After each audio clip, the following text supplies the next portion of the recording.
গল্পের নাম মধ্যরাতের দরজা। রাত তখন ঠিক 2টা। রাশেদ তার গ্রামের পুরনো বাড়িতে একা ছিল। বাড়িটা অনেকদিন ধরে ফাঁকা পড়েছিল। লোকজন বলে এখানে নাকি কিছু একটা আছে। হঠাৎ টুকটক দরজা শব্দ হলো। রাশেদ রাশেদ ভাবলো এই সময় কে আসবে। সাহস করে দরজার কাছে গিয়ে জিজ্ঞেস করলো, কে? উত্তর নেই। আবার টকটক। এবার একটু ভয় পেল। ধীরে ধীরে দরজা খুললো। কেউ নাই বাইরে। শুধু কুয়াশা আর ঠান্ডা বাতাস। দরজা বন্ধ করে ঘুরতেই সে দেখলো ঘরের কোণে কেউ দাঁড়িয়ে আছে। সাদা কাপড়, লম্বা চুল, মুখ দেখা যাচ্ছে না।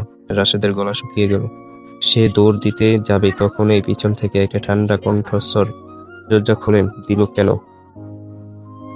দরজা খুলে দিলি কেন? হঠাৎ সব আলো নিভে গেল। পরের দিন সকালে গ্রামের মানুষ রাশেদের বাড়ির দরজা খোলা দেখলো।